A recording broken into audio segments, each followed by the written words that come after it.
Good morning guys. ইয়া ৰাতিপুৱা শুই উঠি ফ্ৰেছ গা পা ধুই ৰাতিপুৱা মানে কি ক'ব আৰু বহুত কাম। কালি ৰাতি আমাৰ ইয়াত বহুত ডাঙৰ বৰষুণ দিলে। এতিয়া মানে ৰাতিপুৱাৰ পৰা ঘৰ চৰ ঝাৰু চৰ দি বাচন বৰ্তন ধুই গা পা ধুই ফ্ৰেছ হৈ একেবাৰে আজৰি হৈ আহিছোঁ। এতিয়া 1 hour later আজি ৰ'দ এনেকুৱা টেকটেককৈ দিছে, মানে কি ক'ব। আপোনালোকৰ ফালে ৰ'দ কেনেকুৱা জনাবচোন।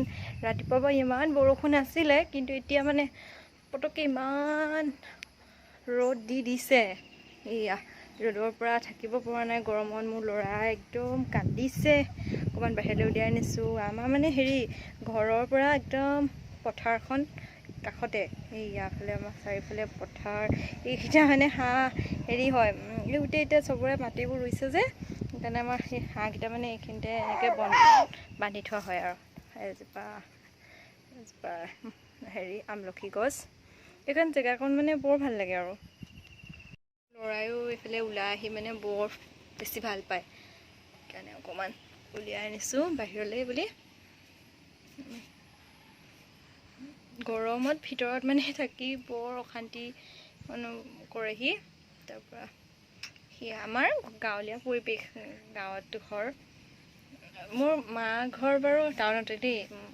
মোৰ এই শহুৰৰ ঘৰ অকণমান গাঁও মানে কি আৰু দাদুঘৰটোৰ কাষতে ঘৰ। একেবাৰে টাউন এৰিয়াও নহয়, একেবাৰে গাঁও এৰিয়াও নহয় আৰু মাজতে পৰে। চাৰিওফালে খেতি আছে, সেয়া মাজতে আমাৰ ঘৰটো আৰু। সেইফালে দেখাচোন। ল'ৰা মানে হয় আজিকালি অকণমান ডাঙৰ হৈছে যে, মানে থাকিবলৈ মনেই নকৰে এৰি পেলাই। বাপেককো অকল বাপেকক লাগি থাকে। তাৰ পৰা কি মানুহ ল'ব, তেওঁৰো কাম থাকে। সেয়া আৰু দেখা যাম দিনটো কি পাৰোঁ কি নোৱাৰোঁ। একদম ৰাতিপুৱাৰ পৰা ব্লগটো ষ্টাৰ্ট কৰিছিলোঁ। সেয়া কৰি মেলি a few moments later মই এতিয়া লাঞ্চটো কৰি লওঁ। সময় হ'ল এতিয়া প্ৰায় 2টামানে বাজিলে। ল'ৰা শুই থাকোঁতে মই পটাপট ভাতটো খাই লওঁ। তাৰপিছত আপোনালোকক আকৌ লগ পাম। লাঞ্চত আছে ভাত, আমলেট, তাৰপিছত খৰিচা আচাৰ আৰু লগতে দাইল, অমিতা আৰু আলু। এনেকৈ চিম্পুলকৈ এতিয়া খাই দিওঁ আৰু।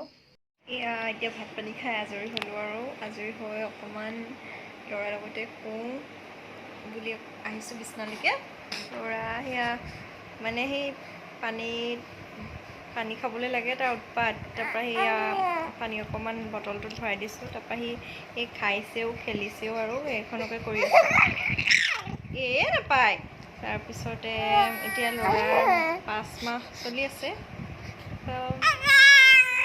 তাৰ লগতে গোটেই দিনটো আৰু এটা ব্যস্ততাতে গুচি যায় আৰু। ভাবোঁ ব্লগটো বনাম বুলি, নহয়গৈ আৰু কোনো সময়তে নিমিলে টাইমত।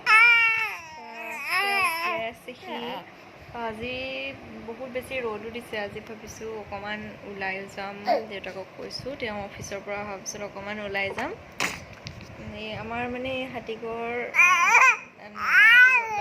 হাতীগড়তে নতুনকৈ বাবা ৰামদেৱ মন্দিৰ বুলি এটা খুলিছে। সকলো গৈ আছে বুলি শুনিছোঁ। আজি ভাবিছোঁ আমিও যাম, মই, তেওঁ আৰু আমাৰ ওচৰৰে খুৰী এগৰাকীও যাব আমাৰ লগতে। তাৰপৰা 6টামান বজাত যাম আৰু। এতিয়া অকণমান শুই লওঁ। কালি ৰাতিও অকণমান ল'ৰা দিগদাৰ কৰিলে। এতিয়া অকণমান শুই লওঁ ল'ৰা আৰু মই। তাৰপিছত আপোনালোকক মন্দিৰলৈ যাব সময়ত ওলাই মেলি একেবাৰে লগ পাম আৰু। ঠিক আছে, কি পাৰোঁ গধূলিকৈ দেখুৱাই যাম আৰু। ঠিক আছে তেন্তে। হেল্ল' গাইজ, আমি ৰামদেৱ মন্দিৰলৈ ওলাই আহিছোঁ।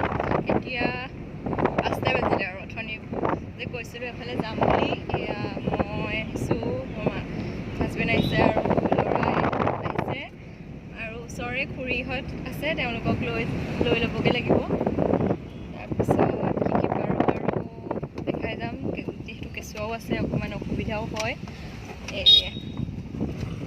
ঠিক আছে তেতিয়াহ'লে চাই যাওক ভিডিঅ'টো স্কিপ নকৰাকৈ।